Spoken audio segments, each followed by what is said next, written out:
ওং নম শ্রীমদ্ভগবদ্গীতায় নম। দ্বিতীয় অধ্যায় সাংখ্যযোগ। সঞ্জয় উবাচ। শ্লোক 1। তম তথা কৃপয়া আবিষ্টম অশ্রুপূর্ণ আকুল ইক্ষণম পিষিদন্তম ইদম বাক্যম উবাচ মধুসূদন।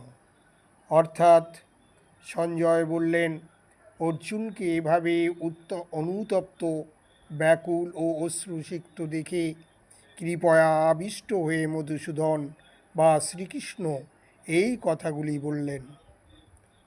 শ্লোক 2। শ্রী ভগবান উবাচ। কুতোতা কস্মলম ইদম বিষমে সমুপস্থিতম অনার্যজুষ্টম অস্তকম অকীর্তিকরম অর্জুন।